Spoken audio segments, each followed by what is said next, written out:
রসুল, এটা মানুষের কিরকম ব্যাপার না? নিজেকে বড়াই করা হয়ে যায়, নিজেকে বড়াই করা হয়ে যায়, নিজেকে অহংকার করা হয়ে যায়। এটা আমি কি করে করতে পারি? আল্লাহ পাক রব্বুল আলামিন বলছেন, হাবিব এই জন্যই তো তুমি আমার হাবিব। জোরে বলেন সুবহানাল্লাহ। কারণ তুমি কখনো নিজের কথা চাও না, তুমি আল্লাহ কথা চাও। এই জন্যই তো তোমার হাবিব, তুমি আমার হাবিব। যে হাবিব, তুমি যদি দুনিয়াতে শুধু কালমা শরীফটা লা ইলাহা ইল্লাল্লাহটা প্রচার করতে যাও, আল্লাহ প্রচার করতে যাও, আমি আল্লাহ পাক হুকুম দিয়ে দিলাম, তুমি পৃথিবীর মানুষকে শুধু আল্লাহ প্রচার করো, আমি আল্লাহ পাক আরশের উপর থেকে মুহাম্মদুর রাসূলুল্লাহ প্রচার করব। জোরে বলেন সুবহানাল্লাহ। নবী মুসা আল্লাহকে জিজ্ঞাসা করেছিলেন, আল্লাহ আমি কালিমুল্লাহ হলাম, মুহাম্মদুর রাসূলুল্লাহ হাবিবুল্লাহ, মাল ফারকু বাইনাল কালিম ওয়াল হাবিব, কালিম এবং হাবিবের মধ্যে পার্থক্য কোথায়? আপনাকে আপনি কালিমুল্লাহ করলেন, মুহাম্মদুর রাসূলুল্লাহকে আপনি হাবিবুল্লাহ করলেন, কিন্তু মাল ফারকু বাইনাল কালিম ওয়াল হাবিব, কালিম এবং হাবিবের মধ্যে পার্থক্য কোথায়? আল্লাহ পাক রব্বুল আলামিন বললেন, নবী মুসা নবী, তোমাকে আমি আল্লাহ কালিমুল্লাহ করেছি কারণ তুমি আমার সাথে কথাবার্তা বলতে পারো।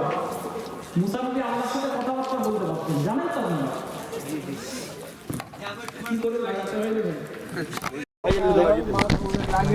ঠিক আছে, থাক। তো কথা হচ্ছে, মুসা নবী প্রশ্ন করেছে, যেহেতু আল্লাহর সাথে কথাবার্তা বলতে পারে, সুযোগটা পেয়ে গেছে, আল্লাহ মাল ফারকু বাইনাল কালিমে ওয়াল হাবিব, আপনি তো আমাকে হাবিব করতে পারতেন, মুহাম্মদুর রাসূলুল্লাহকে কালিম করে দিতে পারতেন, কোনো অসুবিধা ছিল? কোনো অসুবিধা ছিল?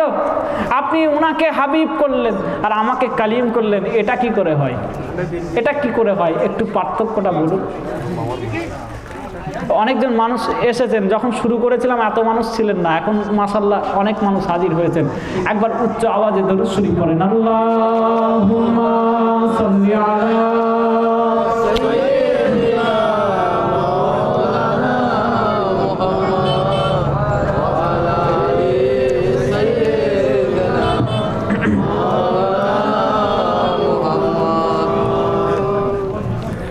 आँखों का तारा नामे मोहम्मद, दिल का उजाला नामे मोहम्मद, आँखों का तारा नामे मोहम्मद, दिल का उजाला नामे मोहम्मद, आँखों का तारा नामे मोहम्मद, दिल का उजाला नामे मोहम्मद।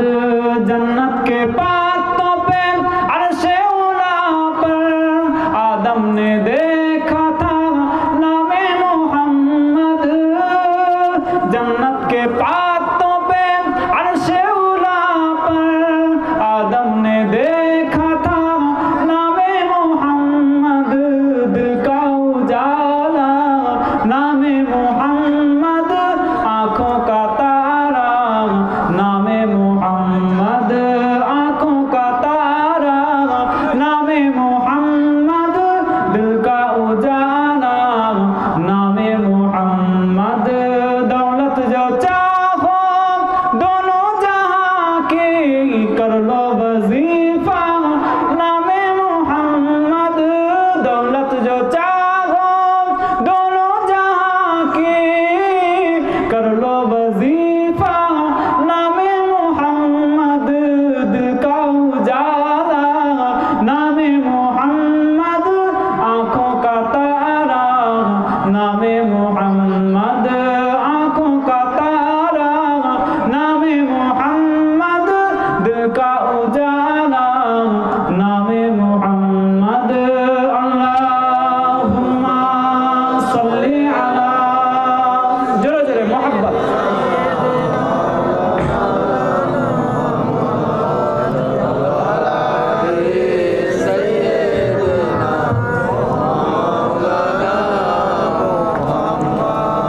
या खैरा मन दुफिनत बिलक़ाई आज़ुमुहु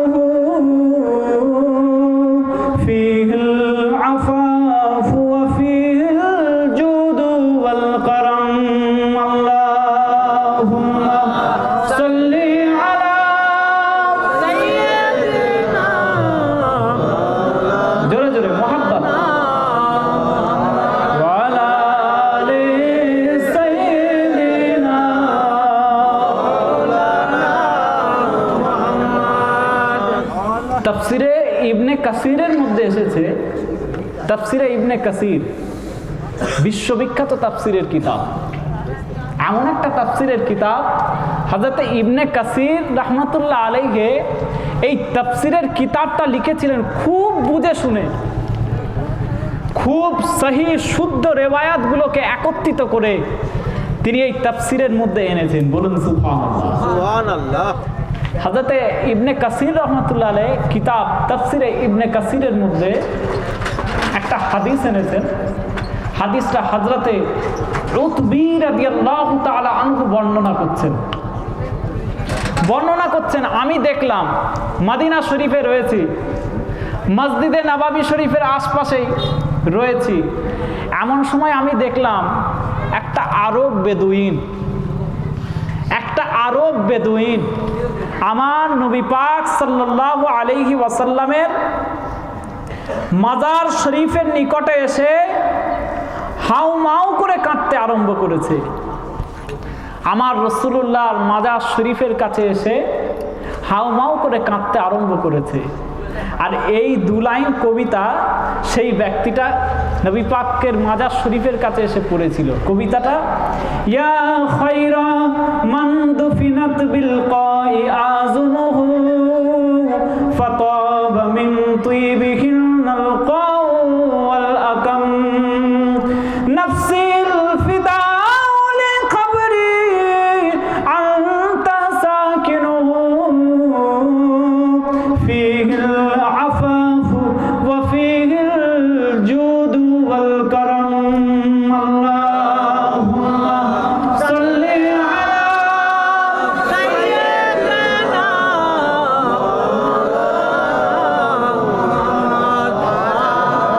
আলি সাইয়্যিদিনা।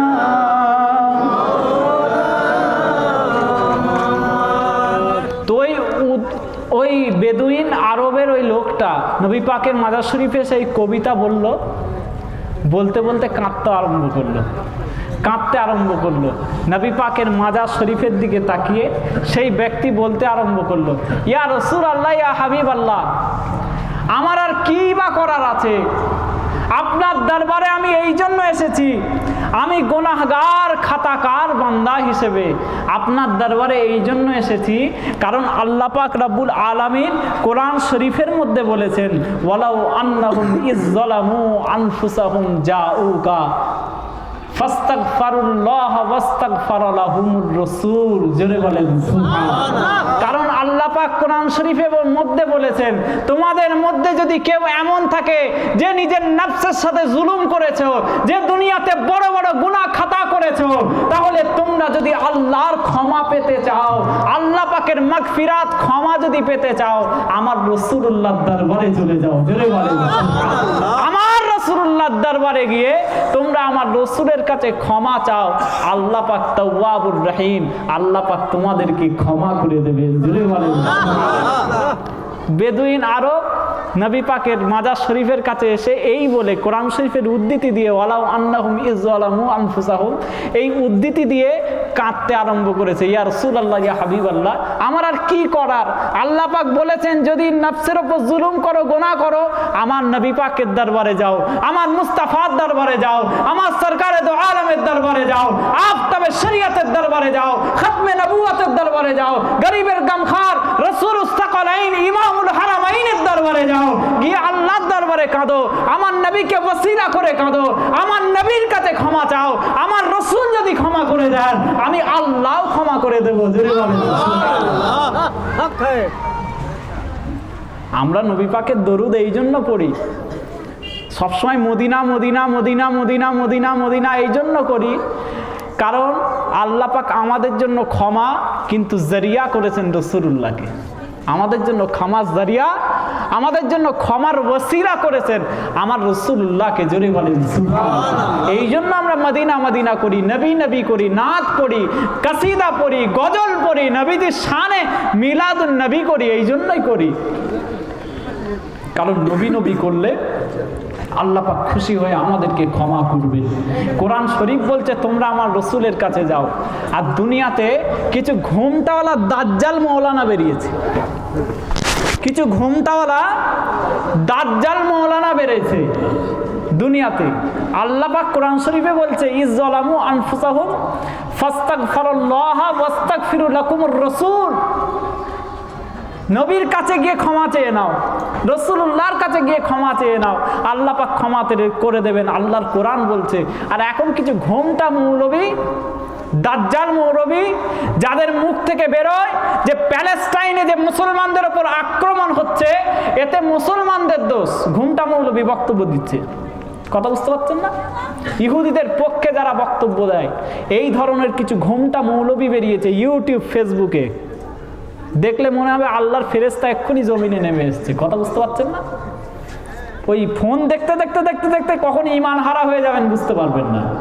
ফোনের দিকে তাকিয়ে থাকতে থাকতে ঈমান হারা হয়ে যাবেন। হাদিস শরীফে আসছে আখেরি জামানায় এমন সময় আসবে, রাতে মুমিন সকালে কাফের, সকালে মুমিন রাতে ঈমান চলে যাবে, সকালে মুমিন সন্ধ্যেবেলা ঈমান চলে যাবে, সন্ধ্যেবেলা মুমিন আছে রাত্রে ঈমান চলে যাবে। এই তো পরিস্থিতি হয়ে দাঁড়িয়েছে। হাদিস শরীফে এসছে আখেরি জামানার পরিস্থিতি। সুতরাং কি বলছে জানেন?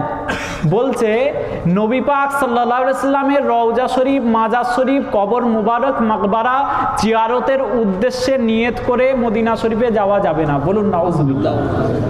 জোরে বলবেন না নাউজুবিল্লাহ? চিৎকার দিয়ে বলা যাবে না নাউজুবিল্লাহ? বলছেন নবী পাকের দরবারে, নবী পাকের মাজার শরীফ জিয়ারত করার নিয়তে মদিনা শরীফে যাওয়া যাবে না। কিন্তু পৃথিবীতে 3টে মসজিদ আছে, সেখানে যেতে পারো। এক হচ্ছে কাবা শরীফ, হারাম, মসজিদুল হারাম, 2 মসজিদে নবাবী, 3 নম্বর মসজিদুল আকসা। এই 3টে মসজিদে যেতে পারো, কারণ এই 3টে মসজিদের অনেক বরকত। মসজিদে নবাবী শরীফে এক ওয়াক্ত নামাজ পড়লে, 1 রাকাত নামাজ পড়লে 50,000 রাকাত নামাজের সওয়াব হয়। এই জন্য তুমি যেতে পারো। কিন্তু নবী পাক সাল্লাল্লাহু আলাইহি সাল্লামের কবর জিয়ারত করার জন্য মদিনায় যাওয়া যাবে না। কথা বুঝতে পারছেন না? আমি বলি বেহুদা, নালায়েক, মানুষকে দাজ্জাল বানাচ্ছ, মানুষকে ইহুদিদের পাঁচাটা গোলাম বানাচ্ছ, মানুষকে ভুল আকীদা দিয়ে ঈমানকে নষ্ট করার চেষ্টা করছো। তোমাদের আরো এই খবর নেই মসজিদে নববীর মর্যাদা কি করে হলো। মসজিদে নববীতে একক নামাজ পড়লে 50,000 রাকাত নামাজের সওয়াব হবে। এই মসজিদে নববী তবকা হলো কারো সিরায়। এই মসজিদে নববী হলো কি করে? আমার রাসূলের সিরায়। জোরে বলেন সুবহানাল্লাহ। 50,000 রাকাত নামাজের জন্য নিয়ত করে যাওয়া যাবে মদিনায়, নবী পাকের কবর জিয়ারত করার জন্য মদিনায় যাওয়া যাবে না। তুই 50,000 রাকাত নামাজের সওয়াব পেলি কোথা থেকে? 50,000 রাকাত নামাজের সওয়াব পেলি কোথা থেকে? এই মর্যাদা কোথা থেকে পেলি? যদি আমার রাসূল ওই জায়গাতে হাজির না হতেন। জোরে বলেন সুবহানাল্লাহ। যদি আল্লাহর নবীর সাহাবাদেরকে নিয়ে নবী ওই মেম্বারে বসে ওয়াজ না করতেন, তুই পেতিস কোথায়? কাবা শরীফের মর্যাদা জানতিস কি করে? কাবা শরীফের তাওয়াফ করতিস কি করে? মদিনা শরীফের মর্যাদা জানতিস কি করে? বাইতুল মুকাদ্দাস প্যালেস্টাইনের মসজিদুল আকসার মর্যাদা তুই কি করে জানলি? আমার নবী জানিয়েছে বলে তো জানলি। যেটা বলবেন মসজিদের আপনার তাকে কোরআন শরীফ রাখা আছে, কোরআন শরীফকে যে কোরআনই বলে, এটা তুই কি করে জানলি? কোরআনকে যে কোরআনই বলে, এটা তুই কি করে জানলি? যদি আমার রাসূল না বলে দিত এটা আল্লাহর কোরআন, জোরে বলেন সুবহানাল্লাহ। নবী পাক না বললে তুই কি করে জানতিস? নবী পাক যদি বলতেন না এটা কোরআন নয়, এটা অন্য একটা কিছু, তো কিয়ামত পর্যন্ত পৃথিবীর মুসলমান ওই কিতাবকে, নবী পাকের আল্লাহ পাকের পাঠানো কোরআন শরীফকে ওই নবী পাক যে নাম বলে দিতেন সে নাম দিয়ে জানতো। জোরে বলেন সুবহানাল্লাহ। নবী পাকের ইজ্জত সম্মান সবচেয়ে উপরে। ইয়া আইয়ুহান নাবিয়্যু ইন্না আরসালনাকা শাহিদান ওয়া মুবাশশিরান ওয়া নাযীরা ওয়া দাঈয়ান ইলাল্লাহি বিইজনিহি ওয়া সিরাজাম মুনীরা। ইয়া আইয়ুহান নাবিয়্যু, হে আমার নবী, আমার রাসূল, ইন্না আরসালনাকা শাহিদান ওয়া মুবাশশিরান ওয়া নাযীরা, আমি আপনাকে দুনিয়া জমিনে পাঠিয়েছি, সারা পৃথিবীর জমিনের মানুষের জন্য সুসংবাদদাতা করে পাঠিয়েছি, সতর্ককারী রূপে পাঠিয়েছি। ওয়াদাইয়ান ইলাল্লাহি বিইজনিহি ওয়া সিরাজাম মুনীরা, আর আমি আল্লাহ পাক আপনাকে পৃথিবীর জমিনে পাঠিয়েছি সারা পৃথিবীর জমিনের মানুষের জন্য হিদায়াতের প্রজ্বলিত আলো করে করে, প্রদীপ করে, নূর করে, জোরে বলেন সুবহানাল্লাহ। বিইজনিহি ওয়া সিরাজাম মুনীরা। এই বিইজনিহি শব্দের ব্যাখ্যা শুনবেন? কতজন শুনবেন? হাত তোলেন তো। এই বিইজনিহি শব্দের ব্যাখ্যা একবার তাকবীর দেন, নারে তাকবীর। এতগুলো মানুষ মাহফিলে মিলাদুন নবী, আওয়াজটা একটু জোরে হবে না? নারে তাকবীর, আরো জোরে নারে তাকবীর, নারে তাকবীর। সিলসিলায়ে ফুরফুরা শরীফ, সিলসিলায়ে ফুরফুরা শরীফ, মাসলাকে মুজাদ্দিদে জামা, মাসলাকে মুজাদ্দিদে জামা, নারে তাকবীর। আল্লাহ পাক কোরআন শরীফে বলছেন বিইজনিহি ওয়া সিরাজাম মুনীরা। বিইজনিহি, এই বিইজনিহি শব্দের অর্থ হচ্ছে অধিকার, অধিকার। আল্লাহ নবী, আল্লাহ রসুলকে আল্লাহ পাক গোটা শরিয়তের অধিকার দিয়ে দিয়েছেন। জোরে বলেন নবী যেটা করবে সেটাই শরীয়ত। ওয়ামা আতাকুমুর রাসূল ফাখুযুহু ওয়ামা নাহাকুম আনহু ফান্তাহু। নবী যেটা করবে সেটাই শরীয়ত, নবী যেটা করবে না সেটা শরীয়তের বাইরে। জোরে বলেন সুবহানাল্লাহ। এই ইজিন শব্দের এত ভারী অর্থ, পৃথিবীর কোনো মানুষকে আল্লাহ পাক এই ইজিন দেননি, এই অধিকার দেননি যে সে যেটা করবে সেটাই। ওয়ামা ইউতিল্লাহ ওয়ামা ইউতির রাসূলা আতিউল্লাহ ওয়ার রাসূল। আল্লাহকে অনুসরণ করো, নবীকে অনুসরণ করো। আতিউল্লাহ ওয়া আতিউর রাসূল। আল্লাহকে স্মরণ করো, নবীকে অনুসরণ করো। মাই ইউতির রাসূলা ফাকাদ আতা আল্লাহ। যে নবীকে অনুসরণ করলো সে যেন আল্লাহকেই মানলো। জোরে বলেন সুবহানাল্লাহ। তো নবীকে যে অনুসরণ করলো সে যে আল্লাহকেই মানলো, এটা কত বড় কথা বলেন তো। নবী যেটা করবে সেটাই শরীয়ত। হে নবীর উম্মত উম্মতিরা, আল্লাহ নবী, আল্লাহ রাসূল, দিন দুনিয়ার বাদশাহ হাবিবুল্লাহকে, জনাবে মুহাম্মদুর রাসূলুল্লাহকে সাল্লাল্লাহু আলাইহি ওয়াসাল্লামকে আমার আল্লাহ পাক এত অধিকার দিয়েছেন, এত ইজিন দিয়েছেন শরীয়তের জন্য। আমার রাসূলুল্লাহকে আল্লাহ পাক এত ক্ষমতা দিয়েছেন, আমার নবী যেটা করবে সেটা শরীয়ত হয়ে যাবে। আমার নবী যদি কোথাও দাঁড়িয়ে যায় সেটা শরীয়ত হয়ে যাবে। আমার রাসূলুল্লাহ যদি কোথাও বসে যায় সেটা শরীয়ত হয়ে যাবে। আমার রাসূলুল্লাহ যদি কোথাও সফর করে সেটা শরীয়ত হয়ে যাবে। আমার রাসূলুল্লাহ যদি কাবা শরীফ তাওয়াফ করে সেটা শরীয়ত হয়ে যাবে। আমার রাসূলুল্লাহ যদি সাফা মারওয়া সাই করে সেটা শরীয়ত হয়ে যাবে। আমার রাসূলুল্লাহ যদি মিনায় গিয়ে কাঁকর মারে সেটা শরীয়ত হয়ে যাবে। আমার রাসূলুল্লাহ যদি কুরবানি করে সেটা শরীয়ত হয়ে যাবে। আমার রাসূলুল্লাহ যদি কাবা শরীফের সামনে ওই হাজারে আসওয়াদ পাথরটাতে চুমা দেয় সারা পৃথিবীর মুসলমানের জন্য শরীয়ত হয়ে যাবে। আমার রাসূলুল্লাহ যদি মাকাম ইব্রাহিম পাথরের সামনে নামাজ পড়ে পৃথিবীর মুসলমানের জন্য শরীয়ত হয়ে যাবে। হে নবীর উম্মত উম্মতিরা, আল্লাহ নবী যেটা করবেন সারা পৃথিবীর মানুষের জন্য সেটাই শরীয়ত হয়ে যাবে। জোরে বলেন সুবহানাল্লাহ। ইসলাম এমন একটা ধর্ম, ইসলাম এমন একটা ধর্ম যে ধর্মের মধ্যে কোনো শিরিক নাই, কোনো বেদাত নাই, যে ধর্মের মধ্যে আল্লাহর জন্য কোনো শরীক নাই, যে ধর্মের মধ্যে কোনো নতুন উদ্ভট, কোনো নতুন এমন কুসংস্কার নাই যেটা শিরিক বেদাত হতে পারে। হে নবীর উম্মত উম্মতিরা, আল্লাহ পাকের হুকুম, তুমি পৃথিবীর জমিনে কোনো মানুষকে আল্লাহর সাথে শিরিক করতে পারবে না, কোনো কিছুকে আল্লাহর সাথে তুলনা করতে পারবে না, আল্লাহর সাথে সামঞ্জস্য করতে পারবে না। পৃথিবীর কোনো পাথরকে তুমি খামোখা চুমা দিতে পারবে না। পৃথিবীর কোনো পাথরকে তুমি সিজদা করতে পারবে না। পৃথিবীর কোনো জড় বস্তুকে তুমি মাথাটা নুয়ে সিজদা করতে পারবে না। পৃথিবীর কোনো মানুষকে তুমি মাথাটা নুয়ে দিয়ে সিজদা করতে পারবে না। কারণ সিজদা আমার আল্লাহর হক, সিজদা আমার আল্লাহর জন্য কাজ। পৃথিবীর কোনো জড় বস্তুকে তুমি সম্মান করতে পারবে না, কোনো সম্মান করতে পারবে না। কেন পারবে না? আল্লাহ পাকের দরবারে সেটা শরীক হয়ে যায়, সেটা শিরিকের গুনাহ হয়ে যায়। আমার আল্লাহ পাক শিরিকের গুনাহ কখনো মাফ করবেন না। হে নবীর উম্মত উম্মতিরা, যে আল্লাহ পাক রব্বুল আলামিন আপনাকে আমাকে বললেন কোন জড় বস্তুকে তুমি ইজ্জত সম্মান করতে পারবে না, সিজদা চুমা দিতে পারবে না, কিন্তু সেই শরীয়তের আইন হচ্ছে তোমাকে হাজারে আসওয়াদ পাথরকে চুমা দিতে হবে। জোরে বলেন সুবহানাল্লাহ। হাজারে আসওয়াদ পাথরটা জড় বস্তু না জীবিত?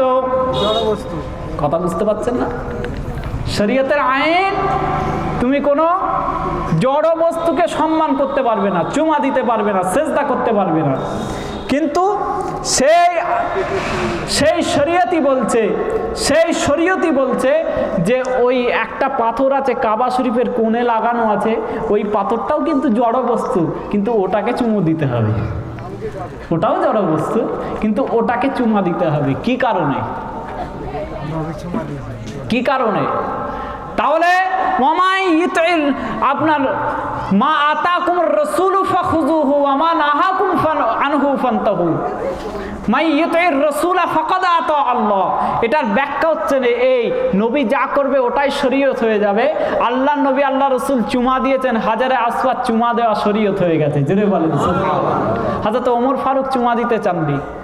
ইন্নী লা আলামু আন্নাকা হাজারুন লা তাদুররু ওয়া লা তানফাউ।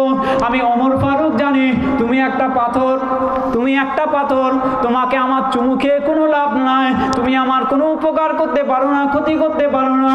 কিন্তু আমি ওমর ফারুক তোমাকে কোনোদিনই চুমা খাবো না। কিন্তু আমি জানিয়ে দিই, আমি ওমর ফারুক তোমাকে চুমা খেতে বাধ্য হয়ে গেলাম, কারণ আমি নিজের চোখ দিয়ে দেখেছি আল্লাহ নবী আল্লাহ রাসূল তোমাকে চুমা দিয়েছে। জোরে বলেন সুবহানাল্লাহ। মাকামে ইব্রাহিম পাথর রাখা রয়েছে। যারা হাজী সাহেব হজে গেছেন, কতজন আছেন এখানে উমরা বা হজে গেছেন? কাবা শরীফ তওয়াফ করার পরেতে একটা পাথর আছে মাকামে ইব্রাহিমে, 2 রাকাত নামাজ পড়তে হয় কি হয় না? 2 রাকাত নামাজ পড়তে হয়। মাকামে ইব্রাহিম পাথরটা জড় বস্তু না জীবিত? কথা বুঝতে পারছেন না? মাকামে ইব্রাহিম পাথরটা জড় বস্তু না জীবিত? কিসের জন্য সম্মান হলো? কিসের জন্য সম্মান হবে? সম্মান হওয়ার কথা তো নয়। ওয়াত্তাখিযু মিন মাকামে ইব্রাহিম মুসাল্লা। মাকামে ইব্রাহিমের সম্মান কি করে বাড়লো? কারণ ওই মাকামে ইব্রাহিম পাথরের উপর দাঁড়িয়ে আব্বাজান ইব্রাহিম আলাইহিস সালাতু ওয়াস সালাম আমার রাসূলুল্লাহর জন্য দোয়া করেছিলেন। জোরে বলেন সুবহানাল্লাহ। আমার রাসূলুল্লাহর জন্য দোয়া করার কারণে ওই পাথরটার সম্মান আল্লাহ পাক বাড়িয়ে দিয়েছেন। পৃথিবীর জমিনে এত সম্মান দিলেন, পৃথিবীর জমিনের মানুষ ওই পাথরটাতে যদি ওই পাথরটার সামনে যদি 2 রাকাত নামাজ না পড়ে, তাহলে তার তাওয়াফটা আল্লাহ পাক কবুল করবেন না। জোরে বলেন সুবহানাল্লাহ। তাহলে নবীদের সম্পর্ক আছে, নবীদের সম্পর্ক, তাল্লুক, মুনাসিবাত, রিলেশন থাকার কারণে জড়বস্তুর ইজ্জত বেড়ে যায়। জোরে বলেন সুবহানাল্লাহ। জড়বস্তুর ইজ্জত বেড়ে যায়। আল্লাহ পাক আমাদের সকলকে সেই রকম ভাবে কবুল করেন যে ইসলামের সম্পর্কে যে কি বিশ্বাস রাখা দরকার, আমার নবী সম্পর্কে যে কি বিশ্বাস রাখা দরকার, আল্লাহ পাক যেন আমাদেরকে সেই রূপ ভাবে কবুল করেন। জোরে বলেন আল্লাহুম্মা। জোরে বলেন না আল্লাহুম্মা আমিন। আল্লাহ পাক যেন আমাদেরকে ঈমানে পরিপূর্ণ করেন। বলেন আল্লাহুম্মা। ঈমান মানে ঈমানে কামেলা, পরিপূর্ণ ঈমানদার। একটা কোরআন শরীফে আয়াত পড়েছিলাম শুরুর দিকে, ওয়াইজা তুলিয়াত আলাইহিম আয়াতুহু যাদাতহুম ঈমানা। 1 নম্বর তো আল্লাহ জিকির করবে, অন্তরটা আল্লাহর ভয়ে সশঙ্কিত থাকবে, সেই হচ্ছে মুমিন। ওয়াইজা তুলিয়াত আলাইহিম আয়াতুহু যাদাতহুম ঈমানা। যখন আল্লাহর আয়াতটা জিকির করবে, যখন কোরআন শরীফে আয়াত পড়বে বা শুনবে, অন্তরে ঈমানের নূরটা তেজ হয়ে যাবে, বৃদ্ধি পাবে। জোরে বলেন সুবহানাল্লাহ। ওয়া আলা রাব্বিহিম ইয়াতাওয়াক্কালুন। আল্লাহ পাকের দিকে তাওয়াক্কাল করবে। ওয়ালা রব্বিহিম ইয়াতাওয়াক্কালুন। আল্লাহ পাকের উপর এমনই ভরসা করবে যে আল্লাহ পাক যা করাবেন দুনিয়াতে তাই করব। একবেলা খাওয়া হয়নি, আল্লাহ পাক খাওয়াননি তাই খাওয়া হয়নি, রাজি খুশি। জোরে বলেন সুবহানাল্লাহ। একবেলা আল্লাহ পাক খাওয়াননি, আরেকবেলা বিরিয়ানি খাইয়ে দিলেন, আরেকবেলা তন্দুরি খাইয়ে দিলেন, আরেকবেলা চিকেন রোস্ট খাইয়ে দিলেন। একবেলা খাওয়াননি তো কি হয়েছে, আরেকবার পেট ভরিয়ে দিলেন। সুতরাং আল্লাহ যা খাওয়াবে, যা পড়াবে, যা করাবে তার উপর রাজি থাকা, খুশি থাকা, এটা মুমিনের পরিচয়। এটা মুমিনের পরিচয়। ওয়ালা রাব্বিহিম ইয়াতাওয়াক্কালুন আল্লাযীনা ইউকিমুনাস সালাতা ওয়া মিম্মা রাযাকনাহুম ইউনফিকুন উলাইকা হুমুল মুমিনুনা হাক্কান লাহুম দারাজাতুন ইনদা রাব্বিহিম মাগফিরাতুন ওয়া রিজকুন কারীম। আল্লাহ পাক তাদের জন্য অশেষ ক্ষমা রেখেছেন। আল্লাহ পাক তাদের জন্য আল্লাহ পাকের জান্নাতে রিজিকের খাবার ব্যবস্থা করেছেন। জোরে বলেন সুবহানাল্লাহ। সেই রকম মুমিন আল্লাহ পাক আপনাকে আমাকে হওয়ার তৌফিক দেন। কুল্লু নাফসিন যায়কাতুল মাউত। দুনিয়াতে কেউ চিরদিন থাকবে না, আপনি আমি কেউ চিরদিন থাকবো না। দুনিয়াতে যাতে মানুষের সাথে সৎ আচরণ করে সৎ ব্যবহার করে দুনিয়া থেকে যাওয়া যায়, সেই ব্যবস্থা করে দুনিয়া থেকে যেতে হবে, সেই ব্যবস্থা করে দুনিয়া থেকে যেতে হবে। মানুষের সাথে সৎ ব্যবহার, সৎ আচরণ, এইটা কিন্তু খুব এফেক্ট করে। আপনি যদি মারা যান, আমি যদি মারা যাই, দুনিয়ার মানুষ যদি আমাকে ভালো বলে, আড়ালে কি করেছি সেটা বাদ দেন, আড়ালে কি করেছি সেটা বাদ দেন, জানাজার টাইমে যারা আসছে দুনিয়ার মানুষ, পাড়া প্রতিবেশী, তারা যদি আমাকে ভালো বলে, এই ভালো বলাটার একটা অনেক বড় কাজ আছে। হাদিস শরীফের মধ্যে আল্লাহ নবী আল্লাহ রসুল বলেছেন, যদি তিনজন মানুষও তিনজন মুমিন মুসলমান যদি একটা মানুষকে ভালো বলে স্বীকৃতি দেয়, আল্লাহ পাক তাকে জান্নাতি করবেন। দুনিয়াতে সৎ আচরণ করে যাওয়া, মানুষের সাথে মুআমেলাত, মানুষের সাথে পাড়া প্রতিবেশীর সাথে আচার ব্যবহার, এটা অনেক গুরুত্বপূর্ণ দিক, অনেক গুরুত্বপূর্ণ দিক। আর তার সাথে সাথে নিজের পরিবারের মধ্যে, ঘরের বাইরে আমি ফেরেশতা আর ঘরের মধ্যে দাজ্জাল, এটা হলে হবে না। ঘরের বাইরে আমি আর সেই আমিই নয়, ঘরের পরিবারের কোনো মানুষ যখন আমাকে বাইরে গিয়ে মানুষের সাথে দেখবে, তখন ভাববে এই লোকটা এত পরিবর্তন। মানে ঘরের মধ্যে দাজ্জাল আর বাইরেতে ফেরেশতা, এটা হওয়া যাবে না।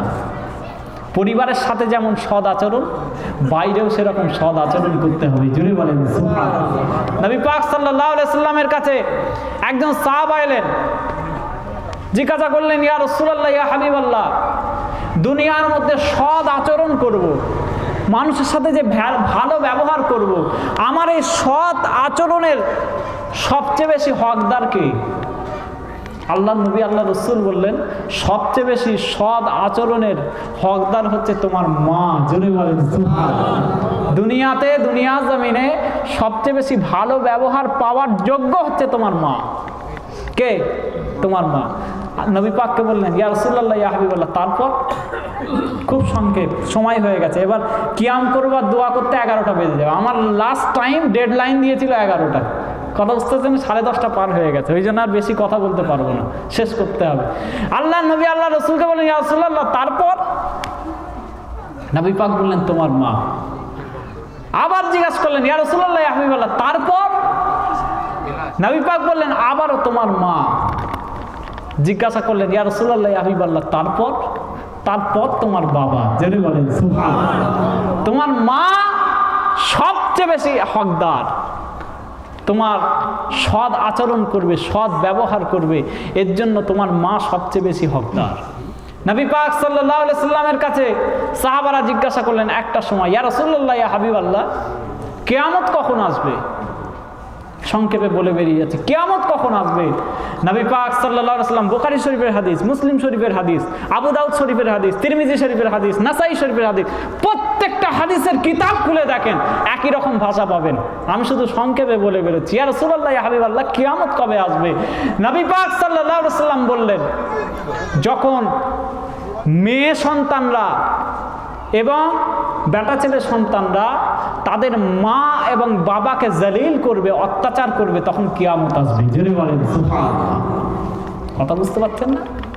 কি রকম আজকের পরিস্থিতির সাথে মিলাদ।